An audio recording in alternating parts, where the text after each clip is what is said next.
Sejam todos bem-vindos ao canal Escola Dominical Brasil. Meu nome é Vanderlei Claudiano. Mandar um forte abraço para o Sérgio, lá do Japão, que acompanha a mensagem aqui com a gente. Ele perguntou se essa mensagem aqui eu já estou fazendo podcast, tá bom para ela aí. Bom, eu não sei fazer. Se alguém quiser colocar aí no podcast essa mensagem, baixar do YouTube e colocar, tá bom? Vai estar ajudando, porque o importante é a palavra do Senhor espalhar aí para todos os lados, né? Eu tenho amigos que ajudam a colocar na rádio, né? Tem a rádio Novata Web, que é do Sandro Santos, né? Ele ajuda a colocar aí na rádio. Tem a Rádio Exaltação, que o Márcio Galeardo também, né? Ajuda a colocar na rádio lá, ele baixa do YouTube e coloca. Então, se alguém quiser baixar do YouTube e colocar aí como podcast também, tá bom? Pode colocar aí que eu fico grato, tá bom? A mensagem aqui do Vem Segue-me é todos os dias. Isso é bom. Vamos lá para a mensagem de hoje que eu vou compartilhar com vocês. Essa semana a gente vai terminar o livro de Jeremias, entrar no livro de Lamentações de Jeremias e terminar ele também, tá bom? Então, tem alguns capítulos das designações que nós vamos estudando. Hoje eu vou compartilhar com vocês aqui o capítulo 30. O capítulo 30, apesar de mostrar muito sofrimento, tá bom? Muita calamidade, também ele traz uma esperança para o povo, tá bom? Então eu quero compartilhar porque eu gostei muito desse capítulo por causa da esperança que ele traz. Vamos aqui, vou começar alguns versículos aqui, vou começar um versículo 3. Diz aqui, ó: Porque eis que dias vêm, diz o Senhor, em que farei retornar do cativeiro o meu povo Israel e Judá, diz o Senhor, e torná-lo-eis a trazer a terra que dei a seus pais, e a possuirão. Bom, então nós sabemos que Israel, o reino do norte, eles foram levados em cativeiro pela Assíria. Tá bom? E desse dia para cá nunca mais voltaram, e aí a gente chama até, inclusive, como eles eram 10 tribos, nós chamamos as 10 tribos perdidas. Depois Judá também vai ser levado aqui, no caso, para Babilônia como cativeiro. E depois de 70 anos eles vão voltar desse cativeiro aqui. É muito interessante esse livro de Jeremias, porque ele faz essa profecia e coloca a data, né? De quanto tempo vai durar esse cativeiro depois eles voltariam. Quando a gente for estudar o livro de Daniel, é muito interessante lá que Daniel ele fala que ele lendo as profecias aqui de Jeremias, ele viu que o tempo do cativeiro estava chegando ao fim, de acordo com o que Jeremias havia profetizado. E aí, em vez de Daniel ele ficar feliz, ele fica triste, né? Quando nós formos estudar Daniel lá, eu vou compartilhar com vocês por que Daniel ficou triste quando estava acabando o cativeiro. Será porque que ele queria ser escravo ou coisa assim? Não, claro que não, né? Tem um motivo. Eu vou compartilhar com vocês. Logo, logo a gente chega no livro de Daniel aí. Mas é muito interessante ver como Daniel também se valia aqui dos escritos de Jeremias, tá bom? Vamos lá, aqui no capítulo 30, o que está acontecendo? Ele falou aqui nesse versículo 3 que Judá, né, voltaria desse cativeiro, mas também Israel, tá bom? E essa profecia aqui também tem a ver com os nossos dias agora, por causa da pregação do evangelho, aqueles que se batizam tornam-se parte da casa de Israel. Tá bom? Então a gente está sendo coligado novamente, juntando as tribos perdidas, tá bom? Então tem parte dessa profecia se cumprindo hoje aqui. Eu marquei aqui também o versículo 6, que eu achei interessante. Diz assim, ó: Perguntai, pois, e olhai se o homem dá à luz, né? Eu achei interessante que ele usa uma expressão idiomática aqui, como se um homem tivesse grávido e pudesse dar à luz, né? Então ele fala: Perguntai, pois, e olhai se o homem dá à luz. Porque, pois, vejo cada homem com a mão sobre os lombos, ou seja, sobre a cintura, ou como o que está para dar à luz, porque se tornam pálidos todos os vossos rostos, né? Então aqui quando ele fala os homens, né, a ponto de dar à luz ali, ele está falando da angústia, né? Ele está falando daquela angústia que a pessoa tem aqui, porque para dar à luz do parto ali é dor, é angústia também. Então ele está falando desse, só que ele está se referindo aqui ao exército babilônio, né? Toda a Babilônia ali se achava, a potência mundial ali, achou que nunca iria cair, e aí vem então ali, né, os Medo-Persa e vai lá e derrota eles e liberta então a Judá, né, para eles voltar para a terra ali, de acordo com como Jeremias havia profetizado que eles iriam passar 70 anos lá, né, na Babilônia. Bom, e Deus livrou eles, né, do cativeiro por meio de Ciro, né? A gente vai ver por meio da Pérsia ali, o Senhor usou outra nação para castigar ali a essa nação ali, a Babilônia, tá bom? Então vamos continuar aqui. tá bom? Então essa parte aqui se refere ao exército, né, da Babilônia, que ficariam pálidos, né, como homens, né, angustiados por causa da perca que eles iriam ter daquele império todo lá. Versículo 7 continua dizendo aqui: porque aquele dia é tão grande. Essa expressão aqui, quando diz aquele dia, está se referindo aos nossos dias também. Se refere àquela época. São múltiplas vezes que vão se cumprir nessas profecias, tá bom? Então elas se cumprem, não é na época de Jesus, também vai se cumprir na nossa. Então aqui diz, né? Porque aquele dia tão grande, não houve outro semelhante. E o tempo de angústia para Jacó, porém, será livrado dela. Então a gente vê aqui que está falando no versículo 7 sobre um tempo de angústia sobre Jacó. Jacó, o que é? A casa de Israel.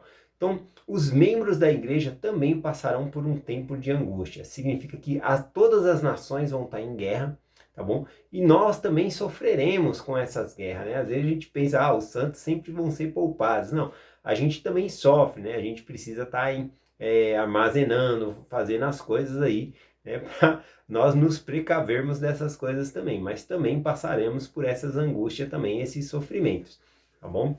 Inclusive, eu falei aqui que essa escritura ela vai se cumprindo várias e várias vezes, né? O tempo da angústia do povo de Deus vai se cumprindo várias e várias vezes.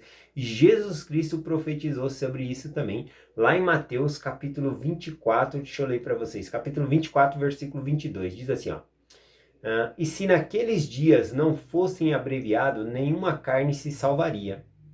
Mas por causa dos eleitos serão abreviados aqueles dias. Olha só, vai ser tanta angústia na terra que Deus ele vai abreviar. O tempo de angústia seria maior, de sofrimento, Deus vai abreviar, vai fazer com que o tempo de angústia, o tempo de calamidade seja menor, porque senão não sobraria ninguém sobre a terra aí, de tamanho que vai ser essa guerra, né? Tamanha calamidade que vai acontecer, seja por praga ou outra coisa aqui que o Senhor vai falando aqui também no capítulo 24 aqui, né, de Mateus, tá bom? Então veja que até mesmo os eleitos, né, eles vão sofrer, que se Deus não abreviasse, não diminuísse, né, até nós sofreríamos mais ainda.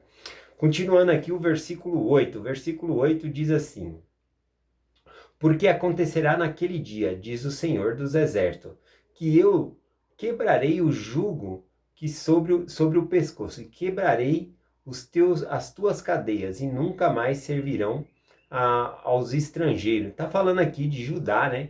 Dela ser livre, não pagar impostos, ser livre mesmo de todo o jugo das outras nações. E também isso vai acontecer com Israel, né? Seremos livres também, serviremos somente ao Senhor. É esse o significado aqui. O versículo 9 diz assim, ó: mas servirão ao Senhor, seu Deus, como também a Davi, seu rei, que lhe levantarei. Agora aqui ficou um pouco estranho, né? Porque o versículo 9 aqui, ele fala que nós serviremos a Deus e também serviremos a Davi.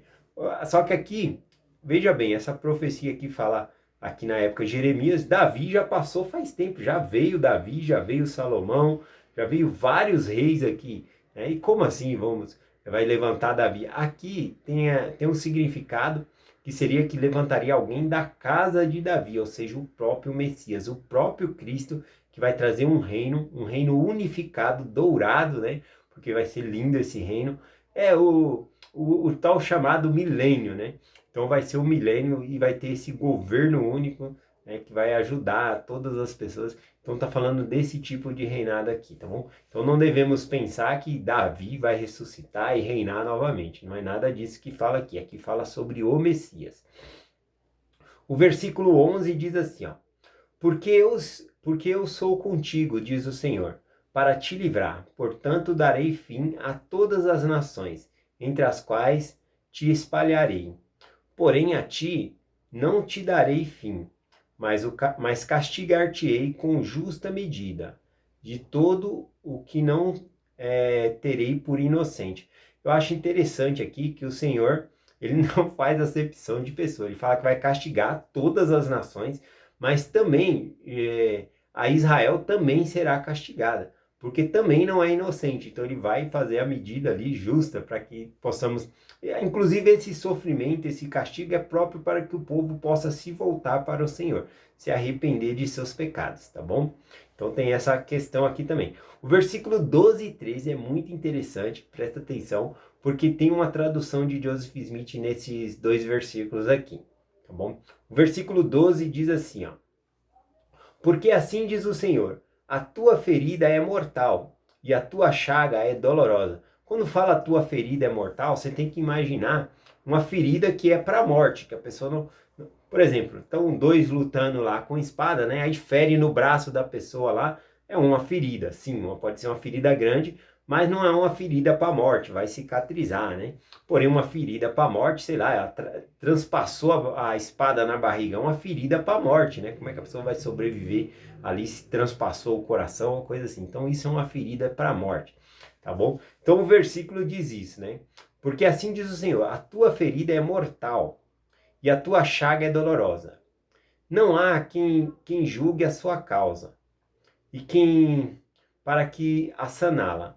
Não tem remédio que possa curar. Então, esses dois versículos aqui, o versículo 12 e o versículo 13, Joseph Smith ele retraduz esses dois versículos e dá um significado interessante aqui, tá bom? Então, ao invés dele dizer aqui, porque assim diz o Senhor, a tua ferida é mortal, ele usa uma expressão diferente aqui, ele fala, a tua ferida não é incurável. Por que a ferida? Ele está falando do pecado. O povo não está sendo levado em cativeiro por causa do pecado, né? Então aqui na Bíblia a gente vê falando que é incurável, que é uma ferida mortal, uma ferida para a morte. Porém, aqui ele fala que não é uma ferida incurável. Por quê? Porque Cristo ele paga pelos nossos pecados, ele nos salva.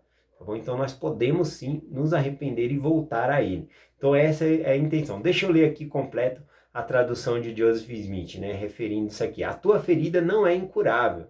E aí ele dá a explicação aqui, ó. Embora as tuas chagas sejam dolorosas, não há quem julgue a sua causa para saná-la. Ele coloca como pergunta, como se fosse uma pergunta idiomática, né? Ou seja, só Deus pode curar as suas feridas. Esse é o sentido. Não tens remédio que possa curar? Também ele coloca uma pergunta aqui, que é no versículo 13, na Bíblia não está como pergunta, e aqui ele coloca como uma pergunta, para ficar como uma pergunta idiomática, né? Ou seja, uma pergunta que nós já sabemos curar, já sabemos a resposta, ou seja, quem pode curar? É Cristo, né? Cristo ele pode nos curar e nos salvar. Então é esse o sentido aqui do versículo. Vamos finalizar a mensagem aqui. Vou lá tem mais uma parte aqui, deixa eu ver. Versículo 15 também tem uma tradução de Joseph Smith. Novamente aqui, deixa eu ler o versículo 15. Diz aqui, ó. Por que gritas por causa das tuas feridas? Tua dor é mortal. Novamente falando que a dor é mortal aqui, né? E aí Joseph Smith ele traduz novamente aqui como não sendo mortal. Pela grandeza de tua maldade e multidão de teus pecados, eu fiz essas coisas. Então aqui está falando deles terem caído no cativeiro, foi porque Deus fez com que eles caíssem no cativeiro para que eles pudessem se arrepender por causa dos seus pecados, tá bom? Mas aqui novamente a tradução de Joseph Smith fala, é incurável a tua dor, ele coloca como uma pergunta idiomática também, tá bom? Ele faz como uma pergunta. Claro que não, Deus ele pode resgatar o seu povo ali por causa dos seus pecados, para que eles possam se arrepender. Mas, embora, nesse versículo aqui, o que está explicando? Embora Deus ele perdoe o pecado das pessoas, também tem as consequências, né? Jeremias pregou, o povo não se arrependeu, e aí veio, né, o cativeiro, né, da Babilônia. A Babilônia não veio e levou todo mundo de uma vez, né? Foi em 3 sessões, né? Foi 3 vezes levando ali, né? Então o povo teve tempo de se lamentar, chorar, mas agora já era tarde, né? Por causa dos seus muitos pecados, eles tinham que ser levados para a Babilônia.